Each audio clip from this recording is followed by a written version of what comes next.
쳇바퀴 대신 책바퀴. 오늘은 어떻게 원하는 것을 얻는가. 예. 와튼 스쿨에서 최고 명강의로 꼽혔었던 우리 그 하버드 로스쿨에 졸업하신 퓰리처상 수상하신 분이죠. 기자로도 활동하신 우리 스튜어트 다이아몬드. 이분이 쓴 책이에요. 그래서 우리가 고객을 상담할 때 뭔가 상대방한테 잘 설득해야 되잖아요. 안 되는 걸 되게 하고, 그리고 그분의 마음을 잘 누그러뜨리고. 그래서 우리가 '대화의 달인이다.'라고 나의 직업을 바라봤을 때 어떻게 내가 원하는 것을 상대가 받아들일 수 있게 할 건가, 이 책에서 아이디어를 얻을 수 있을 것 같아요. 이 책에서 얘기하는 내용을 저는 마인드맵으로 정리를 해 봤어요. 근원적인 한마디로 정의하자고 치면 협상 기법을 이 책에선 얘기하고 있고요. 크게 보면 첫 번째가 목표에 집중해라. 특히 나의 목표가 무엇인지, 그 나의 목표에 대해서 내가 명확하게 하고 나아가야 내가 원하는 것을 얻을 수 있어요. 내가 원하는 게 뭔지도 모르는데 어떻게 그걸 얻겠어요? 그죠? 그래서 내가 목표하는 게 뭔지 그걸 먼저 명확히 하고, 두 번째는 그 원하는 것을 얻고 싶은 상대가 그걸 나에게 줄 거잖아요. 그래서 상대를 이해하는 게 중요하다. 그다음에 마지막 세 번째는 그렇게 상대를 이해하고 그분이 받아들일 수 있게 설득하는 거. 요렇게 세 가지가 이 책에서 주요 핵심 내용이라고 저는 판단했어요. 물론 저자가 내린 목차하고는 쪼끔 다른데, 제가 배우고 제가 여러분에게 꼭 나눠 드리고 싶은 이 책의 세 가지를 꼽으라고 한다면 어떻게 하면 나의 목표를 정할 건가예요. 그래서 특히 관리자분들이 보면 자기에 대한 명확한 목표나 회사에 명확한 목표 없이 불만 고객이 그냥 컴플레인하면 그냥 '무슨 말 하는지 들어나 보자.' 이러고 그냥 바로 2차 콜부터 하시는데, 그러면 안 됩니다. 노, 노, 노, 노. 반드시 이분의 이력과, 그리고 이분이 원하시는 것과, 그렇지만 우리 회사가 이분에게 제공하고자 하는 것과, 우리가 이분을 납득시켜야 하는 것, 그리고 내가 이 고객에게 주장하고자 하는 것, 그리고 원하는 것, 이걸 먼저 잘 정의를 내리고 어떻게 말할 건지 전략을 가지고 전화를 해야 돼요. 그냥 "만나나 보자." 이러면 내리 욕먹고 괜히 말하다가 말꼬리 잡히고 그래서 "왜 여러 번 전화하게 하냐." 이런 그 또 다른 빌미만 제공하게 되지 마시고요. 여러분이 가능하다면 내가 목표가 뭔지, 그동안의 상담 이력, 1차 통화했던 초기 상담사에 대한 정보 파악, 이런 것들을 충분히 하시고 목표를 정하셔야 돼요. 그래서 보면 협상은 싸워서 이기는 게 아니고요. 서로 원하는 것을 기분 좋게 얻는 거죠. 예.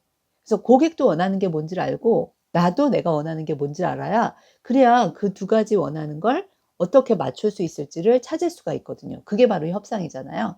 '나만 원하는 걸 어떻게든 얻겠어.' 이게 아니라 '내가 원하는 걸 얻으면서 그분도 원하는 걸 어떻게 하면 얻게 할까?' 이걸 파악하려면 먼저 내가 뭘 원하는지를 알아야 됩니다.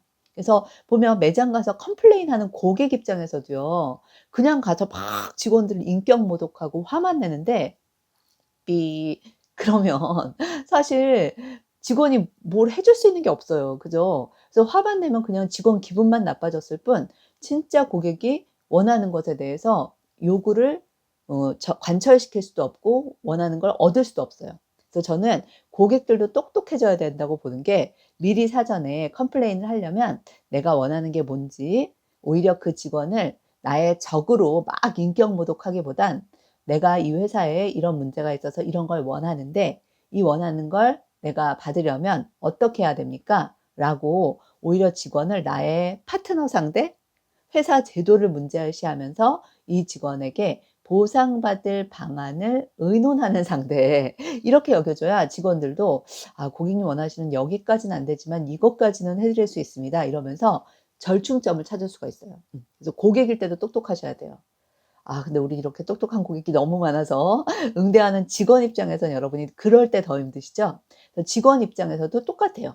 고객처럼 이 고객에게 내가 무엇을 원하는지, 그래서 그냥 맹목적으로 만나지 마시고 내가 고객한테 양보할 수 있는 선이 어디까지인지, 또 반면에 절대 안 되는 거, 고객한테 절대 양보할 수 없는 것은 어디까지인지를 가지고 만나실 필요가 있어요. 그래서 내가 목표가 정해졌죠. 그럼 이제 두 번째 뭐였죠? 그 목표를 관철시킬 상대를 이해해야 돼요. 그래서 상대가 지금 어떤 맥락 속에 있는지, 그분의 머릿속의 그림을 여러분이 그려 보실 수 있어야 돼요. 그분의 표준. 우리 각자마다 자기 기준이 있잖아요. "이러면 안 돼. 여기서 여기까지는 당연한 거지." 이런 각자의 입장에서의 기준이 있거든요. 그래서 우리가 그 기준을 알아야 상대 고객님은 이런 기준을 갖고 계시지만 또 저희는 이런 기준을 갖고 있습니다. 이러면서 절충점을 찾을 수 있는데 무조건 상대가 어떤지도 모르고 "저희 기준은 이렇습니다.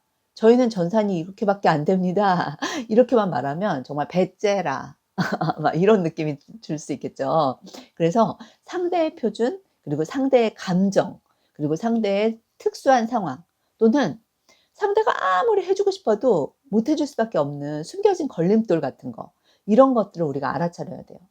그래서 이 책에서 예로 나오는 게 뭐가 있냐면 전 너무 인상 깊었는데 비행기에서 시간이 늦어져 가지고 쪼끔 빨리 타야 되는데 비행기가 막 떠나려고 하는 거예요. 근데 그럴 때 우린 대부분 그 티켓을 받는 그 스튜어디스들한테 막 언성을 높이잖아요. 근데 사실 그 스튜어디스들은 권한이 없어요. 이미 조종사가 핸들 꺾었어요. 근데 스튜어디스한테 아무리 뭐라고 해 봐야 의미도 없고 스튜어디스 진 빠지고 나는 나대로 힘 빠지고 시간만 낭비되죠. 그래서 딱 지금 문이 닫혔다. 비행기 문이 닫혔다는 걸 빨리 파악하자마자 이분은 내가 원하는 건 비행기를 타는 것. 그리고 이 스튜어디스의 걸림돌은 할 수 있는 게 없다는 거. 그럼 내가 누구를 만나야 돼? 조종사를 만나야 되죠. 그래서 조종사가 보이는 비행기가 왜 이렇게 앞쪽으로 주차되어 있으면은 조종사가 보일 수 있는 유리 창문 있잖아요. 거기에 가서 계속 조종사 있는 쪽 창문을 쳐다보면서 조종사가 나를 쳐다볼 수 있게 에너지를 넣은 거예요. 근데 마침 조종사가 쳐다보고 있다는 걸 딱 발견하고 가방을 툭 떨어뜨리면서 너무 절망스럽게 이렇게 창문에 기대서 좌절하고 있는 모습을 연출했대요.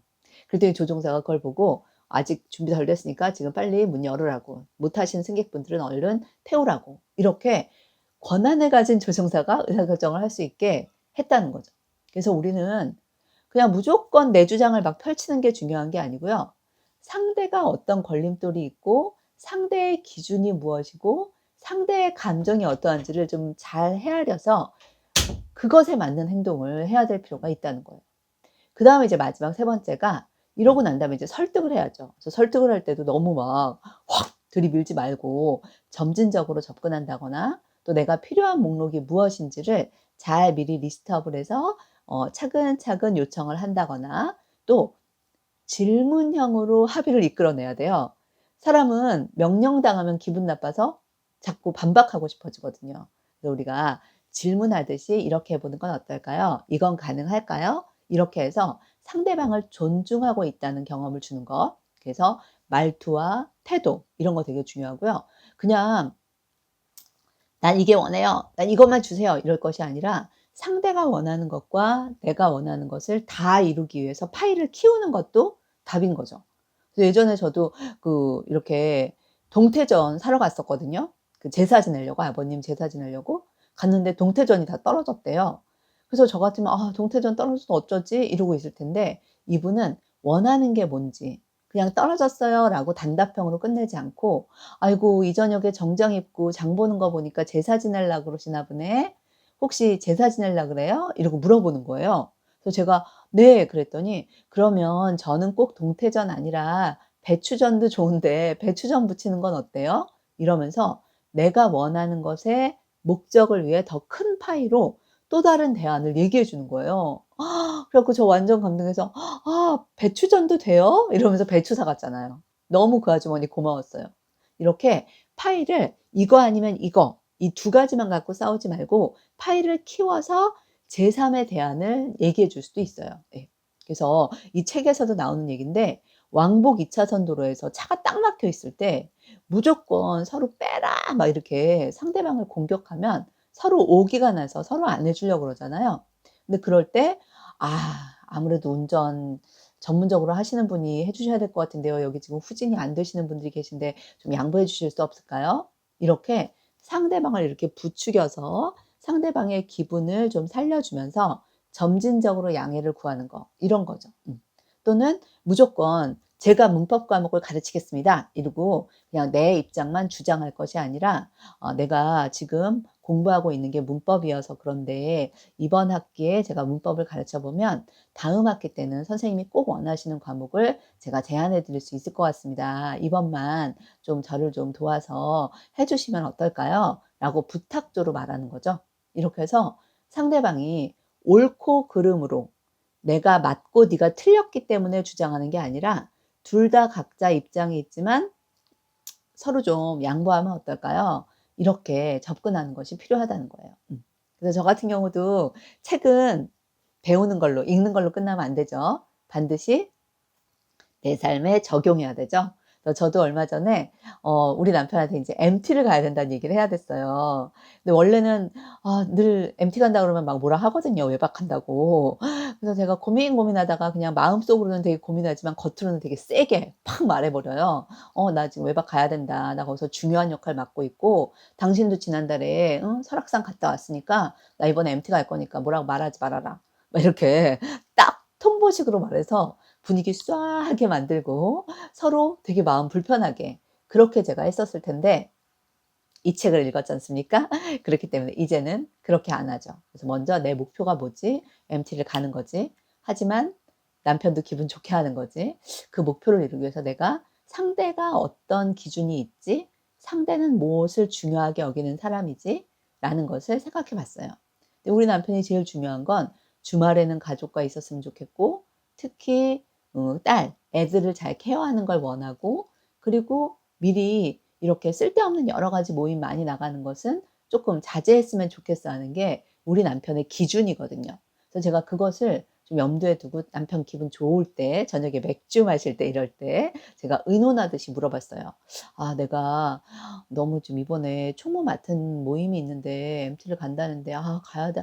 나 너무 주말이라 가족들하고 있고 싶은데 가야 되나 말아야 되나 지금 너무 고민이 많다." 이렇게 의논하듯이 물어봤어요. 그랬더니 뭐 무슨 또 총무를 맡았냐고 하여튼 오지랖 떤다고 막 이러긴 했지만 그날 주희도 마침 서울에 올라간다고 하고 자기는 어떨지 모르겠는데 "나는 그냥 잠깐 갔다 올 수 있으면 갔다 오면 좋긴 하겠는데 자기는 그날 뭐 해?" 이렇게 제가 점진적으로 물어봤어요. 그랬더니 "나 그날 특별한 건 없는데 주희 서울 간대?" 이러더라고요. 그래서 내가 그렇다더라고. 자기 그날 등산 안 가나?" 했더니 "등산 애들하고 얘기할 수도 있는데 그래 그럼 갔다 와." 이러더라고요. 그래서 쪼끔씩 점진적으로 그분이 중요하게 여기는 걸 나도 중요하게 여기지만 불가피하게 이렇게 된 점을 좀 얘기했더니 분위기 좋게 제가 아주 가벼운 마음으로 MT를 갈 수 있었다는 거 아닙니까? 역시 책은 읽어야 됩니다. 사람은 계속 공부하고 공부한 걸 계속 적용하면서 또 약간 실수하면서 또 거기서 배우는 거죠. 그래서 오늘 어떻게 원하는 것을 얻는가? 여러분이 여러분 고객 상담할 때뿐만 아니라 여러분 삶에서도 한번 적용해 보세요. 그래서 오늘 이 책을 소개해 드린 저의 3 가지 과제. 첫 번째, 원하는 것을 먼저 찾으셔야 돼요. 원하는 거 없어요? 왜 원하는 거 얘기했다가 거절당하기 싫어서 아예 원하는 것도 말하지 않고 살고 있지 않나요? 원하는 것을 말하는 연습부터 하십시오. 그래서 원하는 것을 찾으시고 두 번째는 그 원하는 것을 해결해 줄 수 있는 상대는 뭘 원하고 그분은 어떤 기준이 있고 그분은 어떤 울타리 뭔가 장애물이 있는지 그런 것들에 대해서 여러분이 헤아려 보세요. 그리고 나서 3 단계 말해 보십시오. 용기를 내서 어떻게 원하는 것을 얻는가 책에서 가르쳐 준 대로 용기를 내서 점진적으로 접근하며 대화해 보시는 거 해야 늡니다. 아이들은 걸음마를 잘 걸을 때 걷기 시작한 게 아니고 넘어지면서 걷다가 걸음마를 하기 시작하게 됩니다. 잘하게 되면 해야지가 아니라 하다 보면 잘하게 됩니다.